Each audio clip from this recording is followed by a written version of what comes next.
Hello everyone, welcome to BSP pharmacy. BSP pharmacy में आपका स्वागत है। तो कैसे हैं आप सब? आई होप आप सब बहुत ही ज़्यादा अच्छे होंगे। तो आज की वीडियो में हम लोग पढ़ने वाले हैं इलेक्ट्रोलाइट्स के बारे में। जैसे कि हम लोग डी फार्मा सेकेंड ईयर का सब्जेक्ट पढ़ रहे हैं बायोकेमिस्ट्री। बायोकेमिस्ट्री के अंदर चल रहा है आपका चैप्टर 10, जिसमें कि हम लोग पार्ट फर्स्ट में वाटर के बारे में पढ़ चुके हैं। वाटर क्या होता है, वाटर का काम क्या होता है, वाटर जो होता है हमारी बॉडी में कितने % पाया जाता है, ये सब हम लोग पार्ट फर्स्ट में पढ़ चुके हैं। आज है आपका पार्ट सेकंड, जिसमें कि हम लोग इलेक्ट्रोलाइट्स के बारे में पढ़ने वाले हैं। इलेक्ट्रोलाइट्स क्या होते हैं, इलेक्ट्रोलाइट्स का काम क्या होता है और इलेक्ट्रोलाइट्स कितने टाइप के होते हैं, वीडियो में कंप्लीट बात करेंगे। तो वीडियो को लास्ट तक ध्यान से देखना। वीडियो में कोई भी इम्प्रूवमेंट करने को होता है या फिर आपका डाउट होता है, आप कमेंट सेक्शन में कमेंट करके बता सकते हैं। जो आपकी ये पीडीएफ है वो हम अपने व्हाट्सएप ग्रुप पे अपलोड कर देंगे, आप वहां से जाके डाउनलोड कर सकते हैं। व्हाट्सएप ग्रुप की लिंक आपको डिस्क्रिप्शन बॉक्स में मिल जाएगी, तो जल्दी से जाइए और व्हाट्सएप ग्रुप को ज्वाइन कीजिए। अब हम लोग आते हैं अपने टॉपिक पे, जो कि आज हम लोग पढ़ने वाले हैं। आज का हम लोगों का टॉपिक रहने वाला है इलेक्ट्रोलाइट्स। ये इलेक्ट्रोलाइट्स क्या होते हैं? इलेक्ट्रोलाइट्स आपके ऐसे पदार्थ होते हैं जिनको कि हम वाटर में डिजोल्व करते हैं, तो ये क्या करते हैं, आयन को रिलीज करते हैं। आपका सोडियम आयन है, पोटेशियम आयन है, तो ये क्या है, जैसे कि हम सोडियम आयन को क्या कर रहे हैं, वाटर में डिजोल्व कर रहे हैं, तो आयन को रिलीज करेंगे। तो सबसे पहले हम लोग इलेक्ट्रोलाइट्स की डिफिनेशन पढ़ लेते हैं कि इलेक्ट्रोलाइट्स की प्रॉपर डिफिनेशन क्या होती है और हमारी स्लाइड में इलेक्ट्रोलाइट्स के बारे में क्या बताया गया है। ठीक है, तो आज का हम लोगों का टॉपिक क्या है, इलेक्ट्रोलाइट्स। आज हम लोग इलेक्ट्रोलाइट्स के बारे में पढ़ने वाले हैं। तो electrolytes are the substance that dissociated into ions when dissolve in water and can conduct electricity. ठीक है, इलेक्ट्रोलाइट क्या होते हैं, आपके ऐसे पदार्थ होते हैं जिनको कि हम वाटर में डिसॉल्व करते हैं, तो ये क्या करते हैं, आयनों में टूट जाते हैं, आयन को रिलीज करते हैं और बिजली का क्या करते हैं, संचालन करते हैं। ऐसे पदार्थ को ही हम लोग क्या कहते हैं, इलेक्ट्रोलाइट्स कहते हैं। इतना क्लियर हो गया कि इलेक्ट्रोलाइट्स क्या होते हैं। तो इलेक्ट्रोलाइट्स आपके ऐसे पदार्थ होते हैं जिनको कि अगर हम पानी में घोलते हैं तो वो आयन को रिलीज करते हैं और साथ ही साथ बिजली का संचालन करते हैं। जैसे कि आपके कौन कौन से इलेक्ट्रोलाइट्स है, सोडियम इलेक्ट्रोलाइट्स है, पोटेशियम आयन है, कैल्शियम आयन है, मैग्नीशियम है। ठीक है, हम इलेक्ट्रोलाइट्स को आयन भी कह सकते हैं। तो आपके इलेक्ट्रोलाइट्स के एग्जाम्पल क्या क्या है, सोडियम है, पोटेशियम है, कैल्शियम है, मैग्नीशियम है। जब हम सोडियम को वाटर में डिसॉल्व करेंगे तो ये क्या करेगा, सोडियम आयन रिलीज करेगा। उसी टाइप से आपका पोटेशियम है, कैल्शियम है, मैग्नीशियम है, ये सारे क्या हैं, आपके इलेक्ट्रोलाइट्स के एग्जाम्पल है। इतना आप सबको क्लियर हो गया कि इलेक्ट्रोलाइट्स क्या होते हैं। तो एक बार हम लोग फिर से इलेक्ट्रोलाइट्स के बारे में जान लेते हैं, एक बार फिर से रिपीट कर लेते हैं। तो इलेक्ट्रोलाइट्स आपके ऐसे पदार्थ होते हैं जिनको कि अगर हम पानी में डिसॉल्व करते हैं तो वो आयन को रिलीज करते हैं, साथ ही साथ बिजली का संचालन भी करते हैं। इलेक्ट्रोलाइट्स के एग्जाम्पल क्या क्या है, सोडियम है, पोटेशियम है, कैल्शियम है और मैग्नीशियम है। ठीक है, ये सारे क्या है, आपके इलेक्ट्रोलाइट्स है। इतना क्लियर हो गया। उसके बाद हम लोग बात करने वाले हैं कि इलेक्ट्रोलाइट्स का फंक्शन क्या होता है, जो इलेक्ट्रोलाइट्स होते हैं वो क्या काम करते हैं। ठीक है, किसके फंक्शन की बात करने वाले हैं, इलेक्ट्रोलाइट्स के फंक्शन की बात करने वाले हैं कि हमारी बॉडी में इलेक्ट्रोलाइट्स क्या क्या काम करते हैं। तो मेंटेन फ्लूइड बैलेंस, जो आपका फ्लूइड बैलेंस होता है उनका संतुलन क्या करते हैं, बनाए रखते हैं। कौन बनाए रखता है, आपका इलेक्ट्रोलाइट्स बनाए रखते हैं। तो सबसे पहला आपका इलेक्ट्रोलाइट्स का काम क्या होता है, जो भी हमारी बॉडी में फ्लूइड है उसको क्या करते हैं, बैलेंस करते हैं, उनको मेंटेन करते हैं। दूसरा है आपका regulate nerve and muscle function, ये क्या करते हैं, हमारे नर्व फंक्शन को मेंटेन करते हैं। ठीक है, क्या है, स्नायु और तंत्रिका कार्य को क्या करते हैं, नियंत्रित करते हैं। कौन करते हैं, इलेक्ट्रोलाइट करते हैं। फिर है आपका मेंटेन एसिड बेस बैलेंस, जो आपका एसिड बेस बैलेंस है उसको भी कौन मेंटेन करता है, इलेक्ट्रोलाइट्स मेंटेन करते हैं। Help in enzyme function and metabolism, ये एंजाइम फंक्शन और मेटाबॉलिज्म में क्या करते हैं, हेल्प करते हैं। ये सारे आपके किसके काम है, इलेक्ट्रोलाइट्स के काम है। सबसे पहला आपका इलेक्ट्रोलाइट का काम क्या है, ये जो होते हैं फ्लूइड बैलेंस को मेंटेन करते हैं। दूसरा काम क्या है, ये नर्व और मसल फंक्शन को क्या करते हैं, रेगुलेट करते हैं। नर्व और मसल फंक्शन को कौन रेगुलेट करता है, आपके इलेक्ट्रोलाइट्स मेंटेन करते हैं, रेगुलेट करते हैं। एसिड बेस बैलेंस को भी ये आपके मेंटेन करते हैं। फिर एंजाइम फंक्शन को और उसके मेटाबॉलिज्म में क्या करते हैं, आपके इलेक्ट्रोलाइट्स हेल्प करते हैं। इतना समझ में आ गया? इतना हम लोग क्या कर चुके हैं, पढ़ चुके हैं कि इलेक्ट्रोलाइट क्या होते हैं और इलेक्ट्रोलाइट का काम क्या होता है। उसके बाद हम लोग जानेंगे कि जो आपके इलेक्ट्रोलाइट होते हैं वो कितने टाइप के होते हैं। टाइप ऑफ इलेक्ट्रोलाइट के बारे में अब हम लोग पढ़ने वाले हैं। तो जो आपके इलेक्ट्रोलाइट्स होते हैं वो कितने टाइप के होते हैं? 2 टाइप के होते हैं। कितने टाइप के होते हैं? 2 टाइप के होते हैं। एक होता है कैटायन और दूसरा होता है एनायंस। ठीक है, दूसरे क्या होता है? कैटायंस होते हैं और दूसरे आपके एनायंस होते हैं। कैटायंस को हम लोग क्या कहते हैं? धनायन। क्या कहते हैं? हिंदी में धनायन कहते हैं। कैटायंस क्या होते हैं? जिनके ऊपर, जिन आयंस के ऊपर या फिर जिन इलेक्ट्रोलाइट्स के ऊपर आपका पॉजिटिव चार्ज होता है उनको हम लोग क्या कहते हैं? कैटायंस कहते हैं। ठीक है, इनको हम लोग पॉजिटिव आयंस के नाम से भी जानते हैं और हिंदी में इसको हम लोग क्या कहते हैं? धनायन कहते हैं। फिर दूसरा जो आपका इलेक्ट्रोलाइट होता है वो क्या होता है? आयंस। ठीक है, एनायंस। एनायंस को हम लोग हिंदी में कहते हैं ऋणायन। क्या कहते हैं? ऋणायन कहते हैं। इस पे क्या होता है? आपका निगेटिव आयन होता है, मतलब कि इस पे आपका निगेटिव चार्ज होता है। तो जो आपके इलेक्ट्रोलाइट होते हैं वो कितने टाइप के होते हैं? 2 टाइप के होते हैं। पहला होता है आपका कैटायंस जिसपे कि आपका पॉजिटिव चार्ज होता है। दूसरा होता है आपका एनायंस जिसपे कि आपका निगेटिव चार्ज होता है। अब कैटायंस के अंदर कौन कौन से आपके आयंस आते हैं? जैसे कि सोडियम है, पोटेशियम है, कैल्शियम है और मैग्नीशियम है। ये सारे आयंस आते हैं आपके कैटायंस के अंदर।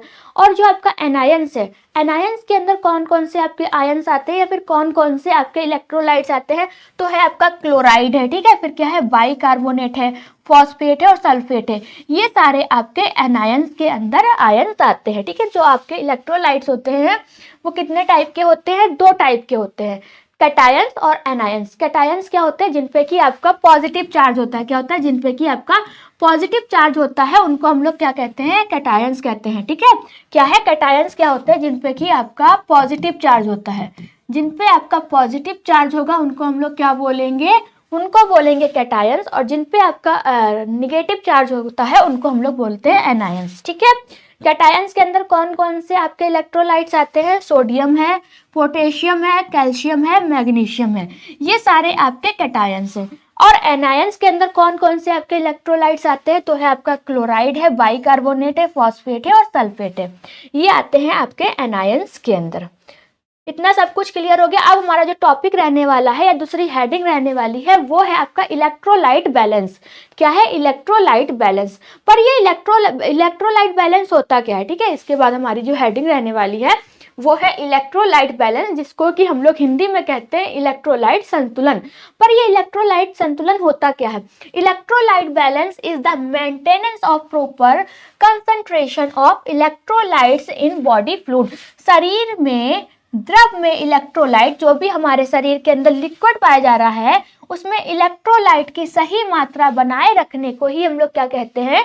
इलेक्ट्रोलाइट संतुलन कहते हैं। ठीक है, हमारे शरीर के अंदर जो भी आपका लिक्विड पाया जा रहा है, जैसे कि प्लाज्मा है, ठीक है, जो भी आपका प्लाज्मा, जो भी आपका बॉडी फ्लूइड पाया जा रहा है उसमें अगर इलेक्ट्रोलाइट की सही मात्रा है, सही मात्रा को बनाए रखने को ही हम लोग क्या कहते हैं? इलेक्ट्रोलाइट बैलेंस कहते हैं। ठीक है, अब हमारी बॉडी में किस बॉडी फ्लूइड के अंदर कितना आपका इलेक्ट्रोलाइट पाया जाता है इसके बारे में जानेंगे। ठीक है, तो ये सारे क्या है? आपके इलेक्ट्रोलाइट्स हैं। क्या है? ये सारे आपके इलेक्ट्रोलाइट्स हैं। ये आपका प्लाज्मा है, ये आपका इंटेस्टाइनल फ्लूइड है और ये क्या है? आपका इंट्रासेलुलर फ्लूइड है। तो प्लाज्मा के अंदर कितना आपका इलेक्ट्रोलाइट पाया जाता है? इंटेस्टाइनल फ्लूइड के अंदर आपका कितना इलेक्ट्रोलाइट पाया जा रहा है? इंट्रासेलुलर फ्लूइड के अंदर आपका कितना जो है इलेक्ट्रोलाइट पाया जा रहा है, इसके बारे में जानेंगे। इंट्रासेलुलर फ्लूइड क्या होता है? जैसे कि ये हमारे पास क्या है? हमारी सेल है। अब सेल के अंदर जो भी आपका फ्लूइड पाया जा रहा है, जो भी आपका वाटर पाया जा रहा है उसको हम लोग क्या बोलेंगे? इंट्रासेलुलर फ्लूइड बोलेंगे। ठीक है, इंट्रासेलुलर फ्लूइड के बारे में पता है। एक्स्ट्रा सेलुलर फ्लूइड क्या होता है? जैसे कि ये हमारे पास 2 सेल है। क्या है? ये हमारे पास 2 सेल है। अब इन 2 सेल के अंदर क्या है? आपका वाटर भरा है। ठीक है, इन 2 सेल के अंदर क्या है? आपका वाटर है। इसके अंदर भी आपका वाटर है, इसके अंदर भी आपका वाटर है। अब इनके बीच में जो भी आपका फ्लूइड पाया जा रहा है, जो भी आपका वाटर पाया जाएगा, इसको बोलेंगे हम लोग एक्स्ट्रा सेलुलर फ्लूइड। क्या बोलेंगे? इसको हम लोग एक्स्ट्रा सेलुलर फ्लूइड बोलेंगे। और सेल के अंदर जो आपका वाटर पाया जा रहा है, सेल के अंदर जो भी आपका फ्लूइड पाया जा रहा है उसको हम लोग बोलते हैं इंट्रासेलुलर फ्लूइड। ठीक है, तो सबसे पहले हम लोग सोडियम की बात करेंगे, जो आपका सोडियम इलेक्ट्रोलाइट की। किसकी बात? तो सबसे पहले हम लोग बात करेंगे सोडियम इलेक्ट्रोलाइट की, कि जो सोडियम इलेक्ट्रोलाइट होता है वो हमारे प्लाज्मा के अंदर कितना पाया जाता है। तो सोडियम इलेक्ट्रोलाइट हमारे प्लाज्मा के अंदर 140 मिलीमोल, क्या है 140 मिलीमोल पर लीटर पाया जाता है। ठीक है, जैसे कि हमारे पास 1 लीटर क्या है प्लाज्मा है, तो उसके अंदर सोडियम कितना होगा 140 मिलीमोल होगा। फिर वही जो आपका सोडियम होता है इंटेस्टाइनल फ्लूइड के अंदर कितना पाया जाता है 140 से 145 मिलीमोल पर लीटर पाया जाता है। इंट्रासेल्युलर फ्लूइड के अंदर आपका कितना वो पाया जाता है सोडियम 10 मिलीमोल पर लीटर आपका क्या पाया जाता है सोडियम पाया जाता है। दूसरा है आपका पोटेशियम। ठीक है, पोटेशियम जो इलेक्ट्रोलाइट होता है वो हमारे प्लाज्मा के अंदर कितना पाया जाता है 4 मिलीमोल पर लीटर पाया जाता है। ठीक है, इंटेस्टाइनल फ्लूइड के अंदर पोटेशियम कितना पाया जाता है 5 से 10 मिलीमोल आपका लीटर पाया जाता है। 140 से 150 मिलीमोल आपका पर लीटर क्या पाया जाता है पोटेशियम पाया जाता है इंट्रासेल्युलर फ्लूइड के अंदर। फिर नेक्स्ट है आपका कैल्शियम। जो हमारा कैल्शियम होता है वो हमारे प्लाज्मा के अंदर कितना पाया जाता है 5 मिलीमोल, क्या है 5 मिलीमोल पर लीटर जो होता है वो प्लाज्मा के अंदर क्या होता है कैल्शियम होता है। इंटेस्टाइनल फ्लूइड के अंदर कितना कैल्शियम होता है तो आपका बहुत ही लो होता है। ठीक है, क्या होता है बहुत ही ज्यादा लो होता है। और इंट्रासेल्युलर फ्लूइड के अंदर भी क्या होता है बहुत ही ज्यादा लो होता है, इसे काउंट नहीं किया जा सकता है। फिर नेक्स्ट है आपका मैग्नीशियम। ठीक है, जो आपका मैग्नीशियम इलेक्ट्रोलाइट है वो हमारे प्लाज्मा के अंदर कितना पाया जाता है 2 मिलीमोल पर लीटर क्या पाया जाता है हमारा मैग्नीशियम पाया जाता है प्लाज्मा के अंदर। ठीक है, और इंटेस्टाइनल फ्लूइड के अंदर कितना पाया जाता है बहुत ही ज्यादा लो होता है, तो इसको हम लोग काउंट नहीं कर सकते हैं। 26 मिलीमोल पर लीटर आपका क्या पाया जा रहा है कैल्शियम पाया जा रहा है, सॉरी मैग्नीशियम पाया जा रहा है इंट्रासेल्युलर फ्लूइड के अंदर। उसके बाद है क्लोराइड। जो क्लोराइड है वो हमारे प्लाज्मा के अंदर कितना पाया जाता है 103 मिलीमोल पर लीटर पाया जाता है। क्लोराइड जो है हमारा इंटेस्टाइनल फ्लूइड के अंदर कितना पाया जाता है 120 से 130 मिलीमोल पर लीटर पाया जाता है। क्लोराइड जो है हमारे इंट्रासेल्युलर फ्लूइड के अंदर कितना पाया जाता है आपका 4 मिलीमोल पर लीटर पाया जाता है। फिर बाइकार्बोनेट की बात करेंगे। जो बाइकार्बोनेट है हमारे प्लाज्मा के अंदर कितना पाया जा रहा है तो बाइकार्बोनेट आपके प्लाज्मा के अंदर 27 मिलीमोल पर लीटर पाया जाता है। क्या होता है 27 मिलीमोल पर लीटर आपका क्या होता है प्लाज्मा के अंदर बाइकार्बोनेट पाया जाता है। बाइकार्बोनेट आपका इंटेस्टाइनल फ्लूइड के अंदर कितना पाया जाता है 30 से 50 मिलीमोल पर लीटर पाया जाता है। ठीक है, जो आपका क्या है बाइकार्बोनेट है इंट्रासेल्युलर फ्लूइड के अंदर कितना पाया जाता है 10 मिलीमोल पर लीटर पाया जाता है। फिर आता है हमारा फॉस्फेट। जो फॉस्फेट होता है वो प्लाज्मा के अंदर कितना पाया जाता है 2 मिलीमोल पर लीटर पाया जाता है। इंटेस्टाइनल फ्लूइड के अंदर फॉस्फेट आपका कितना पाया जाता है लो, बहुत ही क्या होता है लो होता है। फॉस्फेट जो होता है हमारे इंट्रासेल्युलर फ्लूइड के अंदर कितना पाया जाता है 75 मिलीमोल पर लीटर पाया जाता है। ठीक है, इतना कंफर्म हो गया आपको कि जो हमारे इलेक्ट्रोलाइट है वो हमारे बॉडी फ्लूइड के अंदर कितने पाए जा रहे हैं। ठीक है, इसे किससे यूनिट इसकी जो काउंट करते हैं वो हम लोग मिलीमोल पर लीटर से क्या करते हैं काउंट करते हैं। आप इसका क्या कर सकते हैं स्क्रीनशॉट भी ले सकते हैं। अब उसके बाद हम लोग डिहाइड्रेशन की बात करेंगे। ये डिहाइड्रेशन क्या होता है। ठीक है, तो डिहाइड्रेशन क्या होता है निर्जलीकरण, जिसको कि हम लोग हिंदी में क्या कहते हैं निर्जलीकरण कहते हैं। डिहाइड्रेशन की डिफिनेशन क्या है dehydration is a condition in which the body loses more, ठीक है, वाटर देन टेक इन। निर्जलीकरण वह स्थिति होती है जिसमें कि शरीर से पानी की हानि होती है, मतलब अगर हमारे शरीर में पानी की कमी हो गई इसको हम लोग क्या कहते हैं डिहाइड्रेशन कहते हैं। और हमारे शरीर को जितना पानी चाहिए उतना पानी हमारे शरीर में है तो हम लोग क्या कहेंगे हमारी बॉडी हाइड्रेट है। ठीक है, तो क्या होता है निर्जलीकरण वह स्थिति होती है जिसमें कि शरीर में पानी की हानि पानी के सेवन से अधिक हो जाती है। ठीक है, इसी को हम लोग क्या कहते हैं डिहाइड्रेशन कहते हैं।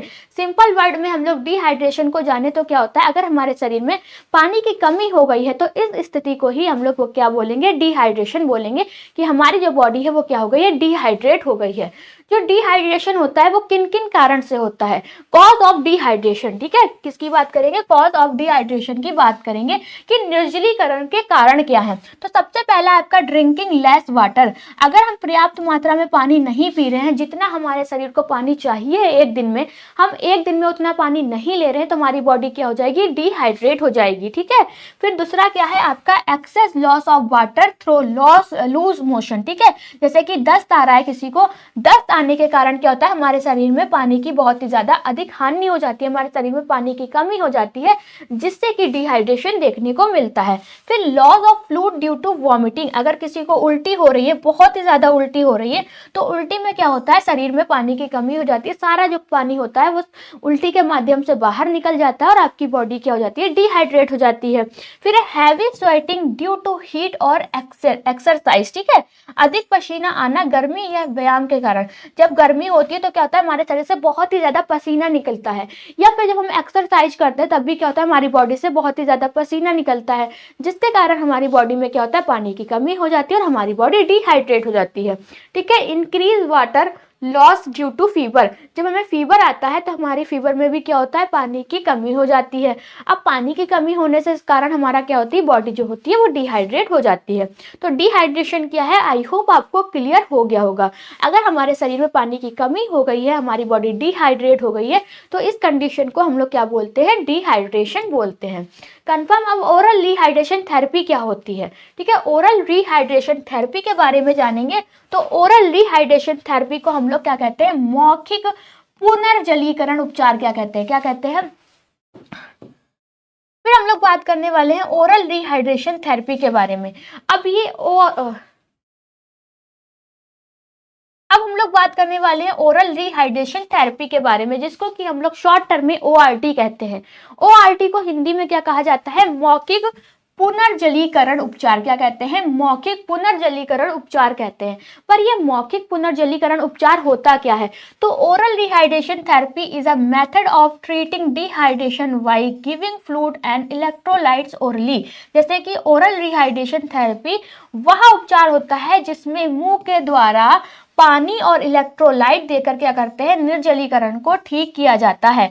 जैसे कि क्या है, हमारी बॉडी क्या हो गई, डिहाइड्रेट हो गई है, डिहाइड्रेट होने पे क्या देते हैं, उसे ORS देते हैं और बहुत सारी ऐसी चीजें पिलाई जाती है जिससे कि बॉडी उसकी क्या हो जाए, हाइड्रेट हो जाए। तो इसी को ही हम लोग क्या कहते हैं, ओरल रिहाइड्रेशन थेरेपी कहते हैं।